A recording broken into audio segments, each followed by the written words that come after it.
All right, so on today's video, we are going to finish this complete factorization process, which we defined last video.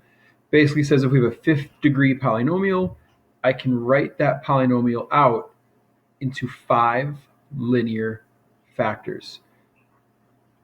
Those factors, those roots could be rational, they could be irrational, or they could be imaginary. So they could be like, our sum and product of the roots lesson. It could be like x minus 2 minus I, and therefore x minus 2 plus I would be a root because there's those conjugate pairs.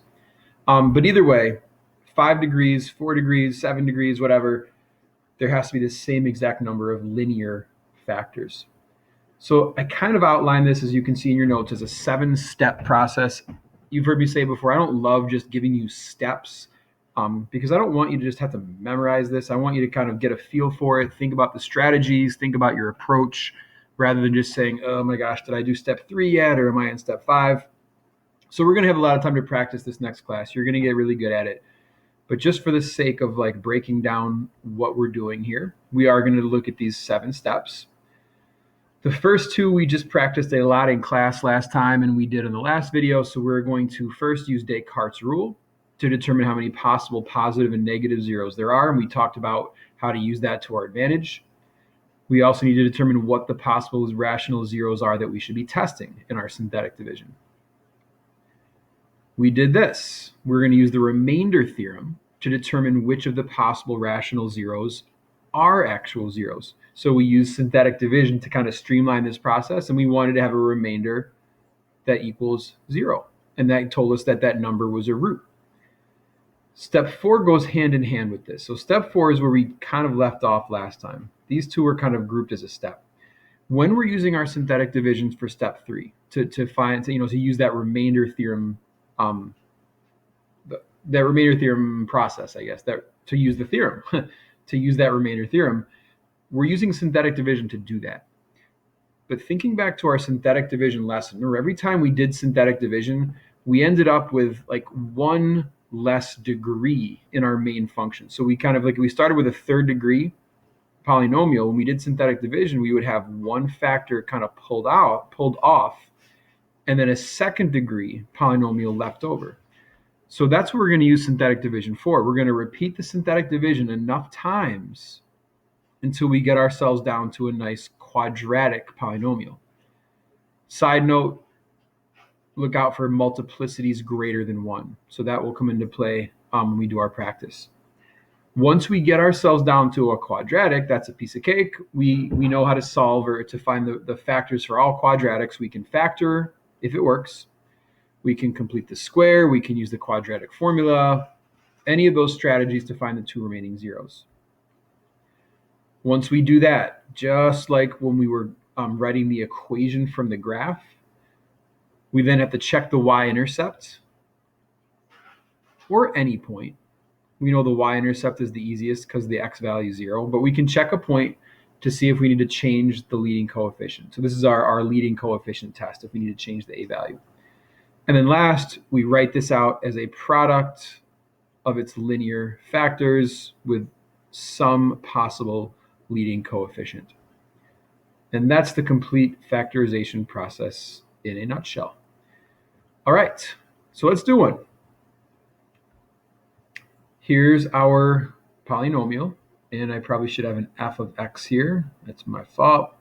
Doesn't really matter because we're not solving, we're just factoring. Actually, I guess I don't need it there. We're just factoring.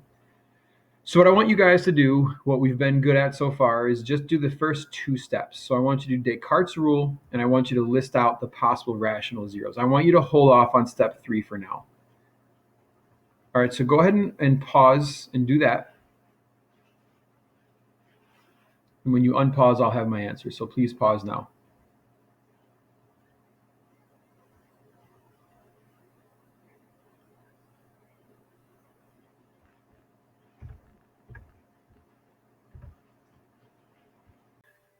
All right, so hopefully you really paused and you really did your work. So that's what we should have. And if you don't have that, we need to do some talking during class today because it means you didn't get your work done like you should have last time. So we have 4 2 or 0 real positive roots. We have 1 real negative root. and there's my possible rational zeros. So steps 3 and 4 is when we use our synthetic division to investigate the remainder and to see if the zeros we're testing are actually roots of the function, or I guess the possible rational zeros. So I'm going to use Descartes' rule to my example. I know I have to have one real negative root. So remember, there's these different possibilities. There could be 4 real positive and 1 real negative. There could be 2 real positive and 1 real negative, meaning 2 of them could be imaginary. There could be 0 real positive and 1 real negative. Either way, we know there has to be a real negative root. Now the question is, that root could be irrational, which means it wouldn't show up here because these are just the rational roots. All right, so I hope that makes sense. If it's irrational, that would be like 1 minus radical 7. That means 1 plus radical 7 would have to be a root. But I'm going to try my luck. I'm going to hope that it's one of these rational zeros. So I'm going to just try -1 with my synthetic division.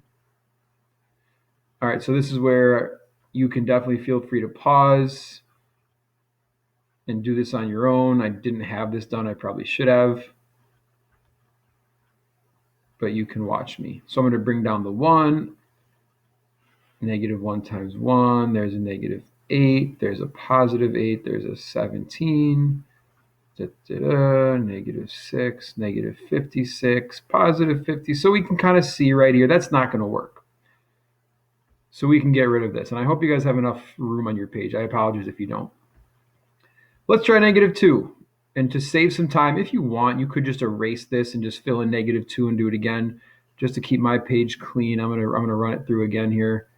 23, -50, 24. All right.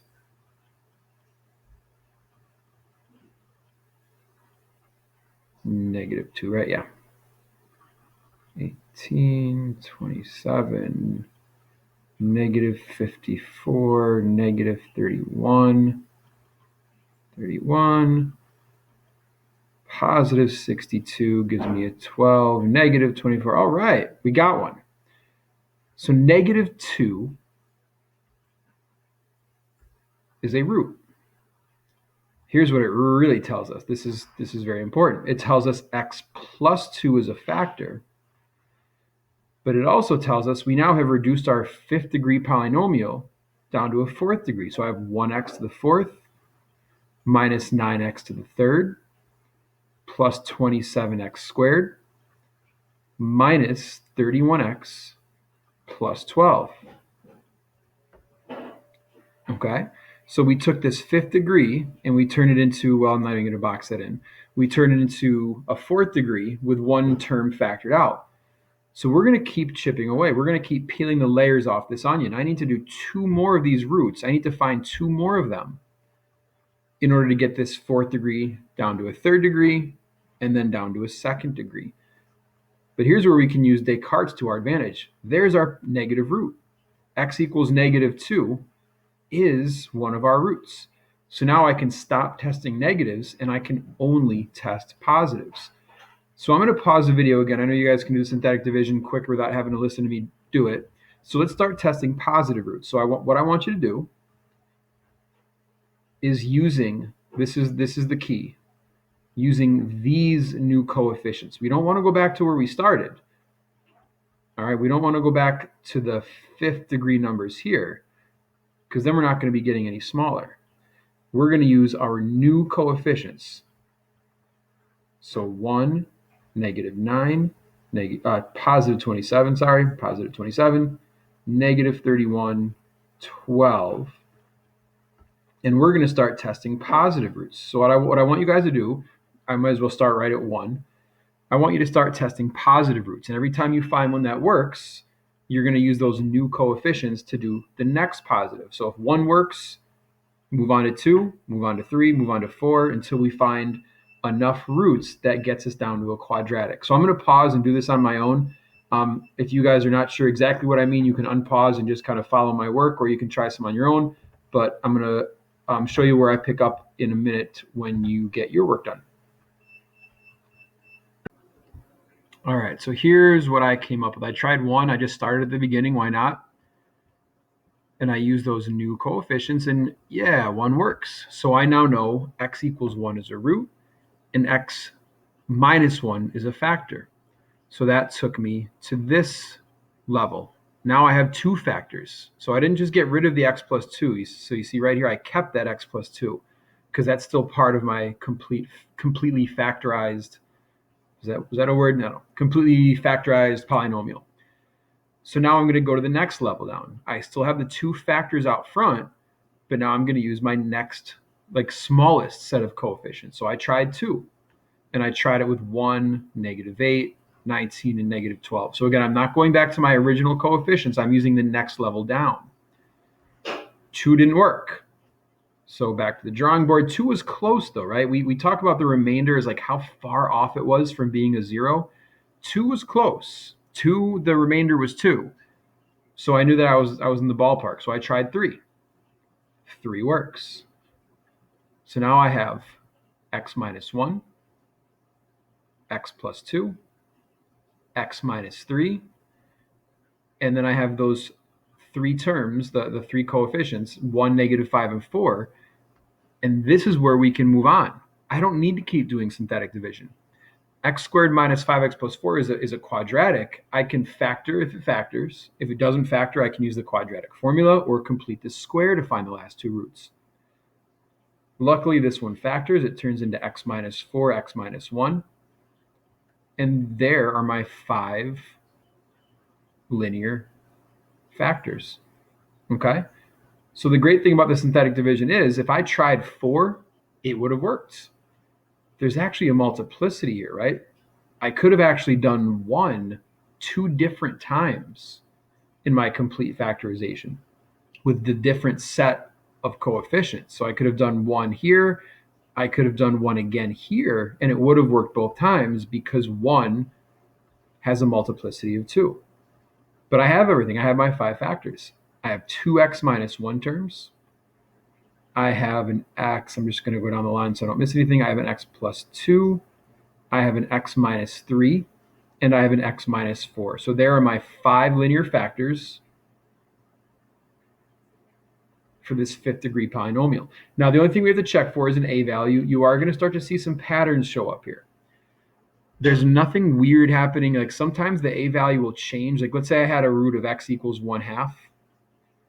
And then depending on how we wrote this factor, it might change the a value that we get. So you are going to start to see some patterns show up.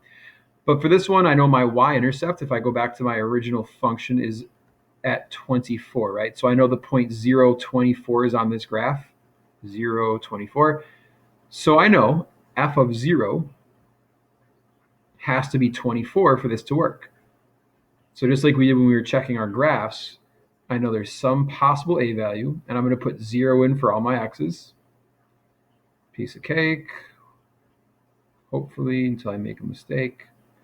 24 equals -1 squared is 1, 1 times 2 is 2, times -3 is -3, times -4, I just made a mistake, 6 times 4 is 24. So actually my a value works out perfectly. My a value is 1. I don't need to go back and rewrite anything. I'm just going to nicely, neatly get rid of that. There's my completely factored, that's the word I was looking for before, my completely factored version of this original polynomial that they gave us with an a value of 1. So that's what we're going to be practicing next class. We have tons of examples to do. Let me know if you have questions, and I will talk to you guys next time. See you.